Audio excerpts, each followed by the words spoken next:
Révolution française, le monastère du Val-de-Grâce fut mis à la disposition de la nation et privé de ses religieuses qui quittèrent les lieux. Par décret de la Convention nationale, le ministre de la Guerre fut alors autorisé à utiliser les locaux pour établir un hôpital militaire. Durant le mois d'octobre 1795, les nouveaux personnels de l'hôpital militaire du Val-de-Grâce furent nommés par le Conseil de santé, et notamment le directeur, le citoyen Barba, qui était alors directeur de l'hôpital militaire du Gros Caillou, à Paris. Ouvert en 1795, l'hôpital militaire du Val-de-Grâce fut fermé en 1800. Il fut ensuite réouvert en 1814, sans toutefois disposer explicitement d'une bibliothèque. En dépit de l'existence d'un registre d'inventaire, cet hôpital reçut une petite brochure intitulée « Essai sur l'hygiène militaire des Antilles », publiée par Alexandre Moreau de Jonesse en 1816.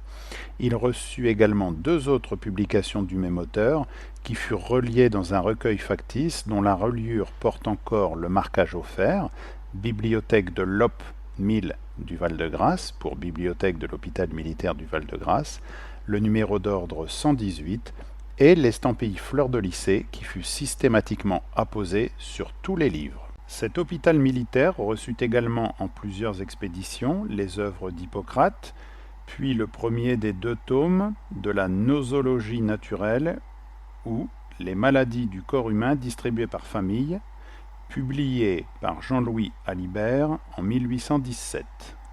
Pour Jean-Pierre Gama, chaque hôpital militaire devait déposer dans la pharmacie tous les livres envoyés par le gouvernement et ainsi les placer sous la surveillance du pharmacien en chef, sans toutefois lui en confier la responsabilité, conformément à une décision officielle, mais en y apposant en revanche une estampille spécifique.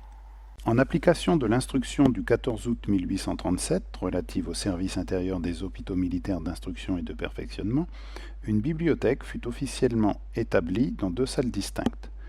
L'une, servant pour le rangement des livres, était à cet effet garnie de tablettes et de rayonnage. L'autre, servant de salle d'études, était en conséquence garnie de tables, de bancs et d'encriers, l'ensemble étant convenablement chauffé pendant l'hiver. Elle devait également disposer d'ouvrages relatifs à toutes les branches de l'art de guérir. Par cette même instruction du 14 août 1837, la bibliothèque vit ses horaires d'ouverture aux élèves étendus jusqu'à 22 heures. Elle fut alors placée sous la surveillance du médecin-professeur le moins ancien de grade, Michel Lévy.